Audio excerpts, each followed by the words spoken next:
మార్పులు గాని లేకపోతే వార్తలు బయటకు ఆయన శ్వేతపత్రాలు విడుదల చేయడం గాని ఈ వ్యవహారంలోనే జగన్మోహన్ రెడ్డి గారు ఢిల్లీ వెళ్ళి ధర్నా చేయడం గాని ఈ రోజున అంబటి రాంబాబు గారు లాంటి వాళ్ళు అసలు అన్నా క్యాంటీన్ అంత ఉపయోగం లేకపోయినా పెద్ద ఆర్భాటంగా చూపిస్తున్నారని చెప్పడం గాని ఏమంటారు సార్ అసలు నిజంగా అవన్నీ రాంగ్ అండి.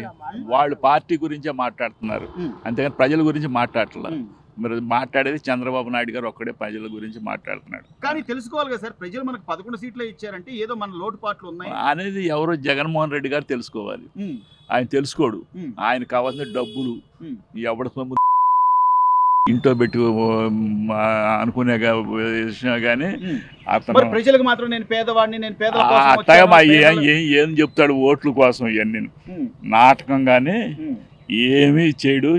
జగన్మోహన్ రెడ్డి వస్తే మళ్ళీ నాశనమే రాష్ట్రం. ఈ రోజు సొంత చెల్లెలు చెప్తుంది కొంత టైం ఇవ్వాలని, ఆ అమ్మాయికి ఉన్న కనీస అవగాహన కూడా లేదంటారా? లేదు, ఉండదు.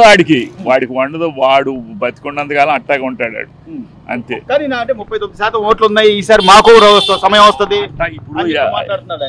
ఎప్పుడు అట్టాగంటారు. ఓడిపోయినాడు కూడా అంటాడు రేపు పొద్దున్న నాదేని అంటాడు. అవన్నీ మామూలు మాటలు, రాజకీయం కానీ అదేం లేదు. సో మార్పు ఏం గమనిస్తున్నారు సార్ ఇప్పుడు వచ్చిన కొత్త ప్రభుత్వంలో? మార్పులు అంటే పెద్దవారిగా మీరు ఏం చెప్తారు? ఈ రోజున పోలవరం జంగిల్ క్లియరెన్స్ లోనే అసలు పెద్ద పెద్ద పాములు అవన్నీ అసలు నిజంగా ఆయన నమ్మి ఓట్లేసినప్పుడు నేను ఉన్నాను విన్నాను అన్న వ్యక్తి అదేనా సార్ చేయాల్సింది అమరావతిని?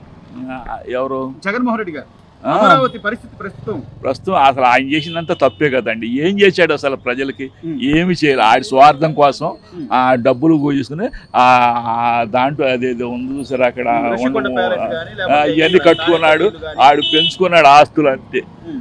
ఆడితో పాటు ఉండాలి కూడా పెరిగారు, అంతేగాని ప్రజలకి ఏం చేయలేదు అంతే. ప్రజలకు ఇంత క్లియర్ గా ఉన్నప్పుడు మళ్ళీ వాళ్ళ దగ్గర అభిమానం పొందాలి అంటే ఇంకా ఆయన వేరే దారులు ఎత్తుకోవాలి, లేకపోతే అసెంబ్లీకి రావాలి, సమస్యల మీద పోరాడాలి. ఇది కాకుండా నాకు ప్రతిపక్ష హోదా ఇస్తేనే వస్తాను, లేదా నన్ను మీరు అవమానిస్తున్నారు అంటే మ్యాండేటరీ కూడా తీసుకోండి. అవసరం వాడికి ప్రజల మ్యాండేటరీ అసలు అవసరం లేదండి. డబ్బు అంత డబ్బుతోనే ఏదైనా పని అయిపోతుంది అని ఆలోచనలో ఉన్నాడు. చంద్రబాబు గారు చేయగలరంటారా?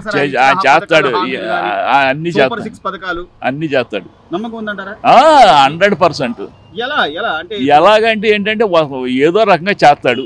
ఆయన విజన్ కేంద్రం డబ్బులు ఇవ్వకపోయినా ఈయన అడుక్కుంది సరే రాజధాని కట్టిస్తాడు, పోలవరం పూర్తి చేస్తాడు. అన్నమాట 100% చేస్తాడు. నేను కూడా అదే ఫైనల్ 100% చేస్తాడు. నమ్మకం ఉంది 100%.